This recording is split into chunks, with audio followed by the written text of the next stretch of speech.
This book that we're talking about today is about a different war, a bigger war, and a war that's been going on for much longer. It's Russia's war on everybody, not just on Ukraine, and not just in open fighting, but the way Russia attacks people around the world without going to war in the way that we understand it. All of the other means that it uses to reach out and attack people.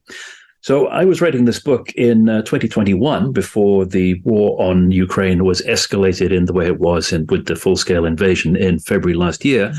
And a lot of the themes that were in the book, of course, were permanent. They didn't really need to change a great deal with that new invasion. Now, some people have thought that if it's a book about Russia's war, then you have to completely rewrite it when Russia actually changes that war. But so many of the things that were happening before that war started have continued unchanged. So the war is about the book is about how Russian actions affect all of us around the world, hence the title, Russia's War on Everybody. So I looked at all of the different ways in which Russia looks to gain power at our expense. And I tried to do that through looking at how it affects ordinary people. And that's what the book is built around. Interviews with real people from around the world, 40 different people in a dozen countries and 4 different continents, just seeing how what Russia does affects them over and above what's happening in Ukraine at the moment. Yeah, that was actually my next question. What type of sources did you use to consult for this book? And you did talk a lot about that in the preface, I believe, and you just mentioned that. That's right. Yes, there are a lot of news stories, news sources that go into this book because, of course, it's talking about things that are happening all around the world at the moment. But there are also 2 other things that I lean on in order to try and explain what's going on. First of all, the historical roots of Russian behavior, so going back further in time to look at where this all comes from. And second, trying to look at the stories that are behind the headlines, so not what's actually reaching the news in all of our different countries, but actually the stories that don't make it into the news. Because for every high-profile story that you hear about what Russia has done somewhere around the world, there are dozens of others that are affecting people that never do make it into those media headlines. And it's those stories that I wanted to uncover, just to show how universal this is and how it's not just occasional actions by Russia that reach the headlines that we should be focused on, but actually it's a steady drumbeat of hostile actions going on all the time. So that's why I tried to focus these interviews that the book is built around on people that nobody will have ever heard of. You get to hear a lot in this kind of book from diplomats and government ministers and generals and so on. I wanted to get to ordinary people that wouldn't normally see their name featured in a story like this. So law enforcement officers, soldiers who are not officers, but just find themselves facing Russia on the front line, cybersecurity specialists who work behind the scenes, and so on. Now, what are some common misconceptions people have about Russia, especially in the West, in your view? Well, one of the great favors that Vladimir Putin has done for us all is dispelling some of those misconceptions, because there was a period when it was actually quite hard for people in my profession to explain what Russia wanted and how it was going about getting it, because it made no sense. To people in the West, it was hard to understand why there was this country that apparently was coming at us as a threat from a different era, was trying to reconstitute its empire and was completely unconstrained in lashing out and doing damage wherever it could. Now, since February of 2022, it's very much easier for people to understand that, because President Putin has not only launched his invasion, we've not only seen the appalling atrocities that Russian troops have carried out in Ukraine, but also he's explained very clearly about why he wants to do this. We're no longer hearing that this was about Russia feeling threatened by NATO accepting new member states. Instead, he's laid out his vision for reconstituting the Russian Empire in a way that comes from a previous century. So with all of that, it's very much easier now for people in my job to explain Russia, because that basic disbelief has already been overcome. And that's the reason why the book is actually dedicated to Vladimir Putin, because he's made our job so very much easier by showing just what it is that Russia wants and just how important it is to defend ourselves against that. Now, getting into this contest between Russia or contrast between Russia, the West especially, what would be like the most significant differences between the two in your view, since you study this area? It's really hard to know where to start when pointing at the differences because there are so many and they affect so many different areas of how a country behaves both to its own people and internationally. And so many of them, so many of those differences actually go deep into the roots of Russian society and behaviors that you actually have within the country itself that are then projected outwards as well. So the basic starting point that we've always tried to suggest people have in mind is just abandon everything that you take for granted in terms of how a country behaves. If you're coming from a Western liberal democratic country in Europe or North America, just forget everything that so-called makes sense to you, because none of that is actually going to apply to Russia. What we're dealing with is a profoundly different society, and one that hasn't been through many of the processes that make Western democracies what they are. It hasn't had the same tracks of societal development. Instead, it's an unreformed Mongol Muscovite state, which is why it behaves in a manner that comes from previous centuries now, not only on a state level, but also the individuals that pursue Russian policy are doing so in a manner which is shocking to us because it's reminiscent of centuries past. Now, how does the Russian leadership, not just Vladimir Putin, but also all the other major leaders, how do they tend to view the West? What indications have they given about that issue? Well, it's a very important point that you made that it is not just Putin, and I suspect we'll talk about that a little bit more later on.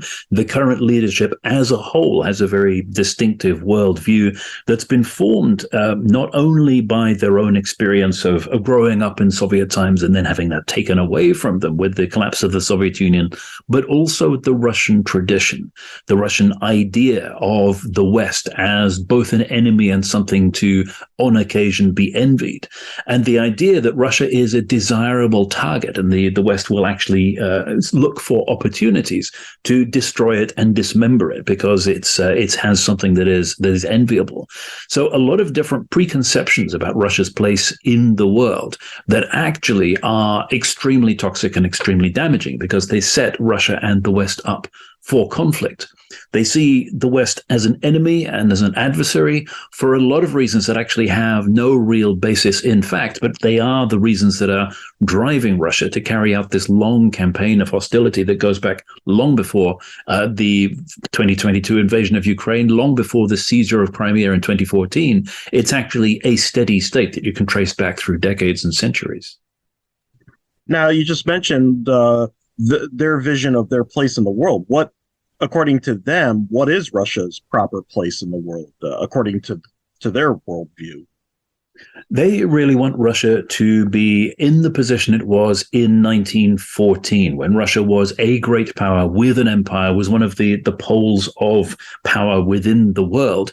But more than that, it also occupied a position that was respected and understood by other great powers.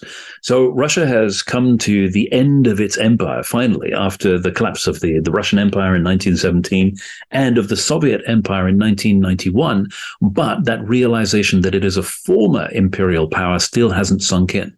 So President Putin has said very clearly that the objective of his assault on Ukraine is to restore things to their natural rightful state, where Ukraine is actually governed from Moscow. He says it's not a real country. It's something that was invented on the territory of the former Russian Empire. Now, of course, that is a major problem for any other countries that were formerly part of the Russian Empire, even if now we think of them as full-fledged members of the EU, NATO, part of the Western democratic community of nations, because Putin has stated very clearly that their existence is a historical mistake that he wants to correct. Yeah, and getting into history, how does Putin and the Russian leadership generally interpret Russian history? And you kind of gave a little bit of a hint of that with 1914 being like their reference point. Is that correct? Yes, there are plenty of different reference points that Russia draws on to define its ideal end state. 1914 is one. 1945 is another, because a central element of the Russian myth of its statehood is the fact that it defeated Nazi Germany in 1945. And then Nazi Germany had the Nuremberg trials, which assigned guilt for its crimes, something that the Soviet Union never went through. So there are different elements of history that Russia selectively chooses to define how it would like itself to be seen. But that, of course, selective memory means that other parts that are less palatable get suppressed. And it's now actually a criminal offense in Russia to recall those parts of history that are inconvenient, because they do conflict with this Russian state narrative. So it is an idealized and very deceptive idea of Russia's actual real history. And that's another thing we need to bear in mind when having these conversations with Moscow, that the basic facts that they're proceeding from in trying to define how relations between countries arrived at how they are completely unrecognizable from the outside world. Yeah, and kind of raises another question of, do they emphasize like Russian victories like in World War II, for example, or do they emphasize like Russian humiliations at the hands of the West, like, oh, we got to correct this in a way, almost kind of like that stab in the back type myth that usually occurs when there's a major defeat for a major power, most notably famously with Germany in World War One. Is there something kind of like a similar dynamic in Russia? Well, as so often, when you ask either or questions about Russia, the answer is very often, well, actually both. Yes, there is the notion of Russia being the conquering power, the one that put the greatest contribution into defeating Nazi Germany. There's also the narrative of humiliation, the idea that Russia was defeated at the end of the Cold War, and then instead of what actually happened, which is the Western community of nations stepping in to try to aid Russia, pouring in billions of dollars of finances, vast amounts of food aid because the country couldn't feed itself, and trying to bring it into the international community of nations as a new state that had emerged from the USSR. That's now been flipped through 180 degrees. And you have this idea that the West instead was exploiting and humiliating Russia at its weakest point. It's a total reversal of what happened in real life, but it's one of the driving narratives that actually defines this idea that Putin has, that it is time for revenge and for Russia to stand up and take back what it rightfully belongs to it.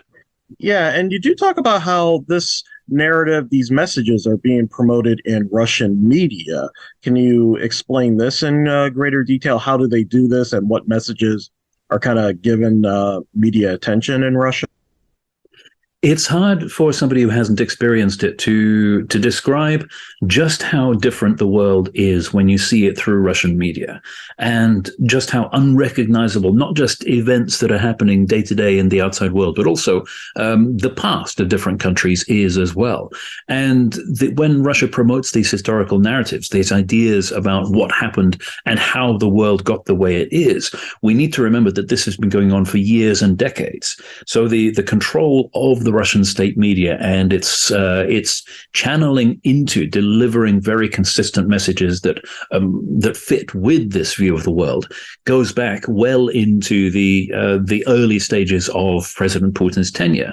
What that means is you have not only the oldest generations that are returning to their comfort zone in terms of what they've been told all their lives about the outside world, but also you have young people growing up who, if they don't have access to alternative sources of information, if they haven't made the effort to go and look at what's really happening in the outside world, will have had this consistent picture delivered to them for their whole of their conscious lives.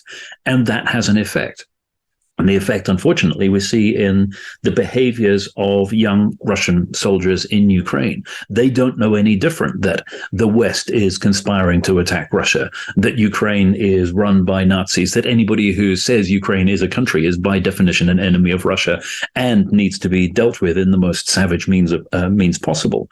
It is a tragic result of this relentless propaganda that has been delivered into Russians' homes for over a decade now.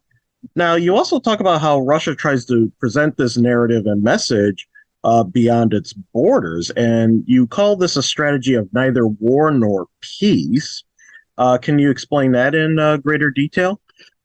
Russian military thought leaders, the thinking part of the Russian armed forces, have put an awful lot of effort into trying to understand the nature of modern war. Now, some people might think, looking at what's happening in Ukraine, that they got it wildly wrong, but the roots of that are the situation in the 1990s and early 2000s when Russia felt that its armed forces were broken and incapable. They had the defeats in Chechnya. They found that they were not able to deliver military effect in the way that they had been accustomed to. And so they went off and had a good think about how you win major wars, especially observing the experience of Western powers with their high-tech wars and also dealing with counterinsurgency. And they emerged from that with new theories of war which explored the boundaries between war and peace, between competition and conflict. And so a lot of discussion went into exactly what the threshold of war is and how you prosecute wars, not only how Russia does it, but also how other countries do it as well. Now, the problem that we have in terms of what Russia thinks it can get away with without going to war with the West is that all of that theorizing was overtaken by events. Russia came up with its own ideas about where these boundaries lie, but then they pushed at them and they receded because whenever they undertook some kind of hostile action against the West, sometimes actions which were indistinguishable from acts of war, they didn't get the response that they were expecting from Western powers, who were more concerned about maintaining a good relationship than about responding appropriately to what Russia was doing. And so the boundaries of what Russia could do without going to war just kept expanding and expanding. And is this related to what you also termed information and psychological influence operations? That's one of the aspects of how Russia seeks to get its way without necessarily actually going to war. Information and psychological influence is one of the technical terms from within Russian information warfare, using the power of information to get its way in a way that a lot of people have experienced if they've come up against Russian disinformation, for example, simply the propaganda, the trolls and bots that we see on social media, what you hear from RT, Sputnik, and so on. But also far deeper and more pernicious means of influencing our societies. Like, for example, the agents of influence, the people who are deeply embedded within different parts of Western societies to try to get those countries to do what Russia wants as opposed to what is for their own good. People who are directly advising, for example, governments and ministers, people embedded in the media, academia, and so on, all of whom are trying to steer the direction of a given country's policy towards letting Russia get away with what it wants to do. There are lots and lots of different aspects of information warfare. This particular one, information and psychological influence, is about the art of persuasion, but it's a persuasion in a highly toxic way. It's persuasion to serve Russia's interests as opposed to your own. Yeah, this has also been debated in the West under the label of hybrid warfare and gray zone operations. I had a previous interview with Ofer Friedman about that with his book on that subject. And yeah, so a lot of people in the West, when hearing about this, might think, "Oh, this is kind of like an example of Russian soft power and or what we would commonly call soft power." Could you kind of explain that concept a little bit, that terminology for anybody listening who doesn't understand it? Yes, that analogy doesn't really work. Russia doesn't do soft power. Russia can't even say soft power because if you try to translate it into Russian, мягкая сила. Sila is the word you'd use for power, but it's the same as you use for force rather than the power we have in mind. And it's the same word as you have in вооруженные силы, which is the armed forces. So when Western countries talk about soft power, they're talking about the power of attraction. They're talking about the power of persuasion in a positive way. Russia doesn't have that same concept. When they try to conceptualize soft power, it is everything other than actually sending in tanks. So even military measures, even military threats come under this bracket. But it is coercive measures. It's means of inducing an enemy to do what you want, rather than persuading them or attracting them, actually forcing them. So it's a totally different means of getting your way. And you're right, all of these things have been given different names over time. There's hybrid and gray zone warfare, as you said. There's sub-threshold warfare. They're all ways to try to capture what Russia is doing that doesn't actually quite tip over into the kind of open conflict we see in Ukraine at the moment. Now, prior to the war in Ukraine, the major international crisis we recently dealt with was COVID-19, and Russia actually tried to kind of make a play on the international stage by releasing their Sputnik vaccine. But you kind of go into some detail, like how did Russia respond to the COVID-19 crisis of 2020? Yes, it is. It's a really interesting case study because it gives you so many insights into Russian statecraft, the very specific ways in which Russia responded to the crisis, not only in protecting itself, but also exploiting it in attacking other countries. First of all, some context. We talked about the ways in which Russia reaches out to harm other societies.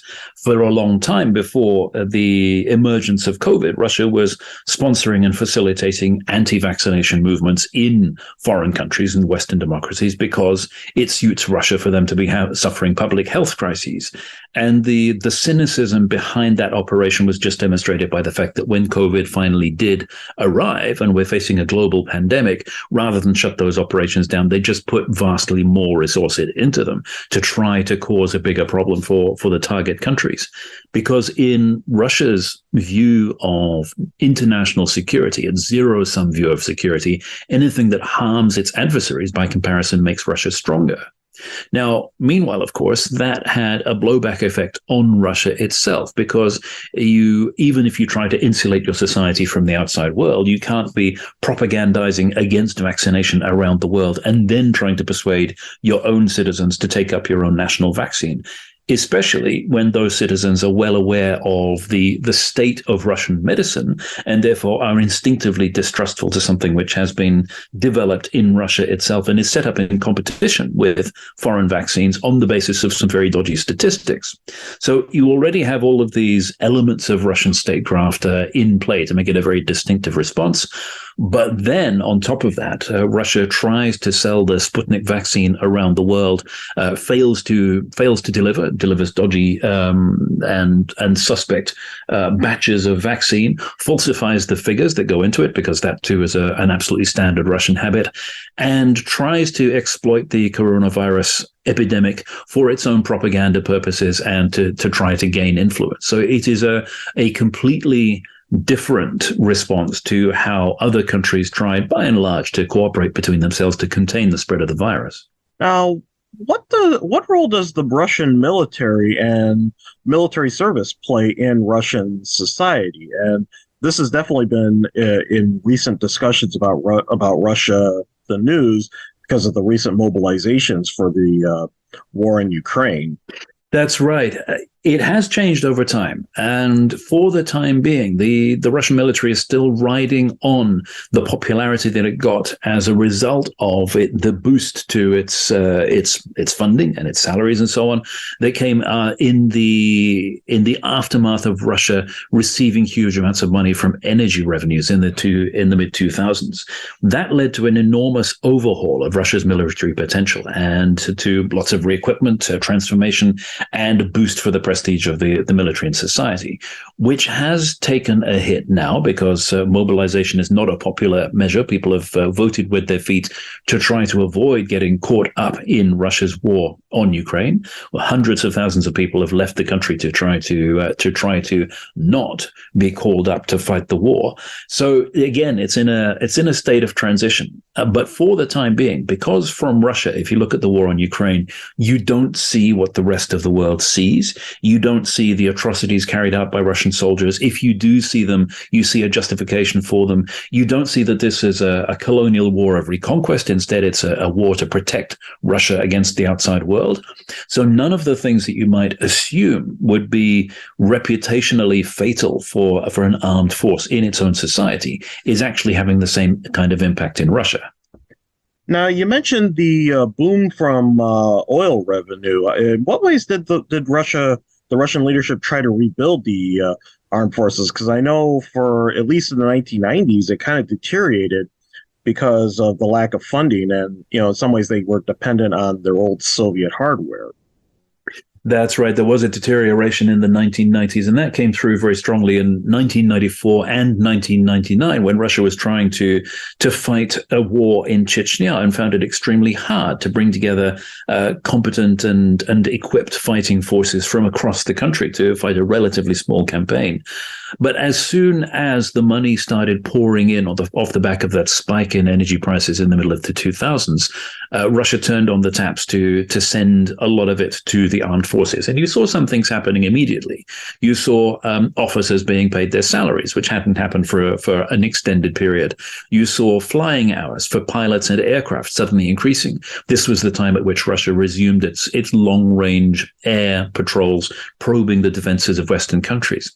And then you had the armed conflict with Georgia in 2008, where a Russian army that was effectively unchanged since the end of the USSR a decade and a half previously, found that it won the war in Georgia, but it exposed a lot of its own shortcomings and the means in which it wasn't really fit for 21st century conflict. And that's what kickstarted this transformation program that the Russian armed forces went through, re-equipping, rearming, reorganizing, trying to completely change the nature of Russia's armed forces, not just the ground forces, but also the air force as well, to try to get it ready for 21st century conflict. Now, that was a long and complicated process which went in fits and starts, but it developed the armed force that we saw in operation in Crimea in 2014, in Syria in 2015, 2016. The real surprise for a lot of analysts looking at the Russian military was that the modernization, the new, ready, well-equipped, modern part of the Russian armed forces was actually only a thin crust. And as soon as that was stripped away by the early stages of combat in Ukraine, what you had left was the same old unreformed, deeply corrupt, poorly equipped Russian armed force that was always there. So that's what Ukraine is dealing with at the moment. Russia scraping the barrel for both equipment and people to pour them in a much lower tech, much more primitive form of warfare than everybody expected them to be waging. Yeah. Now, one of the other other than Ukraine, the other operation that the Russian military has been involved in recently is in Syria. Can you get into more details how that has played a role in the Russian military? Syria was a testing ground for the Russian armed forces, for all of the different weapon systems that they had been developing through this process of military rearmament, re-equipment, for people as well and organizations. They found that they could test and train under operational conditions for all of the different things that they thought they would need to do in a major armed conflict. And that's the reason why we often saw in Syria weapon systems being used that were completely inappropriate for the task at hand.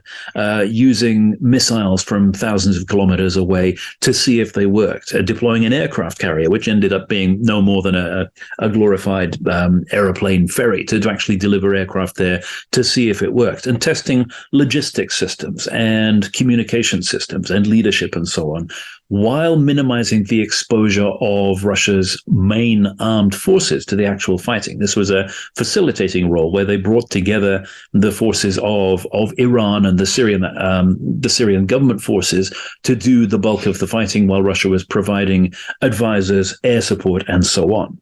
But it gave Russia this opportunity to actually see how all of the ideas and the equipment that they were developing would actually work in real life. And of course, the real victims of this were the Syrian people, who found that they were on the receiving end of the kind of vicious warfare that Russia prosecutes. Now, moving back to Ukraine, can we get into more detail about how the Russian military has been used in Ukraine? And perhaps let's divide this up. First, let's talk about how it was used during the original or the initial 2014 conflict. And then later on, we could move on to the current ongoing conflict.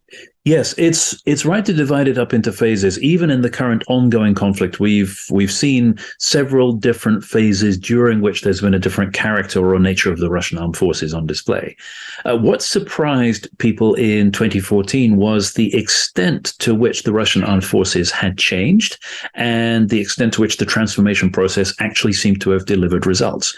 Because it was only 6 years after the armed conflict in Georgia in 2008, and then we saw an unreconstructed post-Soviet army that basically looked exactly the same as the one that had gone to war in Chechnya in the previous decade. And now in 2014, everything was radically different. The troops behaved differently. They looked differently. They were far better trained. These were Russian special forces that were well-equipped, well-dressed, well-disciplined, and were working according to a well-thought-through plan, which was a huge surprise for most people who were watching this. Then in the ongoing fighting in the east of Ukraine, you saw a lot of the other elements of how Russia wages war coming into play. You saw the military intelligence structures setting up proxy forces in order to destabilize the Ukrainian government and in order to seize control in those eastern countries. And it was an enormous propaganda victory by Russia that these organizations were described in the end by Western media as so-called Russian-backed separatists as opposed to Russian proxy forces. It was a means by which Russia could hold up its hands and say, this has nothing to do with us, and it was enormously successful. So that ground on for the subsequent 8 years until we had the invasion in February 2022, when Russia had effectively surrounded Ukraine on 3 sides with an invading force. An invading force which was completely inadequate for the task at hand because Russia had fallen into the trap of believing its own propaganda, thinking that it wouldn't have to fight a war. It didn't prepare for a war, and it thought it wouldn't have to fight because it believed the idea that Russia had been pushing to the rest of the world for so long, that Ukraine isn't a real country, that Ukrainians themselves are just frustrated and slightly inferior Russians, just waiting for liberation from this so-called neo-Nazi clique that had seized power in a coup in Kiev, and so on and so on. If all of that was true, then it made perfect sense for Russia to simply expect to be able to kick in the door and Ukraine would fall into their lap. So it was a huge surprise for the leadership in the Kremlin when this didn't happen. And they found themselves actually involved in a shooting war against Ukrainians who, against all expectations, actually decided to resist. And that's what's led us to this steady evolution of the different ways in which Russia has been prosecuting this war and Russia's forces falling back on old methods. It was only on day 5 of the latest phase of the war in February 2022 when Russia, realizing that things were not going its way on the battlefield, fell back on missile attacks, indiscriminate missile attacks on major cities in Ukraine, because that's what Russia knows best. Now, kind of related to the Russian military a little bit, but Russian influence around the world, it's been gaining a lot of attention, is the use of what are commonly called private military companies, PMCs. And Russian PMCs have been active not only in Ukraine, especially in Bakhmut and Soledar, but also even in faraway places like Africa and even Asia. And the most famous of these is Wagner, but Wagner is not the only one. Can you explain how these groups play a role in Russian geopolitics?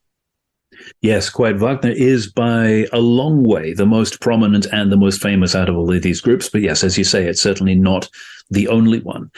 This is not a new phenomenon. It is one of the ways in which Russia subcontracts the expansion of its influence around the world. And that's not only necessarily in military terms or provision of security as Wagner does. It also looks for ways of expanding state influence through the organizations, the commercial organizations, the oligarchs, all of the different means that it can exert Russian power, and then claim it if it's a success or discard about it if it's actually a failure. And in that respect, it's a very cheap and efficient way for Russia to make inroads around the world, simply by outsourcing this, by allowing organizations like Wagner or other organizations that are run by major figures in the Russian economy to take all the risk upon themselves, not coming out of the state budget, but private enterprise moving in and reaping the rewards if they succeed. But if they fail, then Russia can again wash its hands and say this is nothing to do with us. Now, the dangers of that have become very clear in the context of the war in Ukraine, the latest phase of it, because to the surprise of a lot of countries in the West, in Europe and North America, there are plenty of places around the world that are quite content to stand back and not condemn what Russia has done.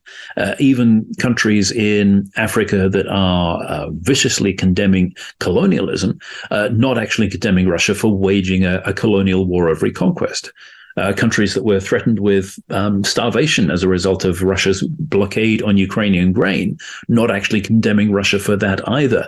And that is the result of a long-term campaign for gaining influence and gaining friends in the different continents of the world that Russia's been playing out in plain sight for several years. Wagner, the way in which Wagner provides services to unpleasant regimes in Africa is just one element of that. It's a much broader campaign. Yeah, one thing that has always interested me about the Wagner and these PMCs, I almost think of them as a continuation of, because in the 90s, the Russian military completely disintegrated, and there was a rise of a lot of these private armies, private security firms and all that. And there was a joke at the time that the only difference between them and the police was the uniform. And I often kind of think, is this kind of a continuation, but now they're being more informally used by the state rather than purely pursuing their own ends in a way? That's what I've always kind of been thinking about.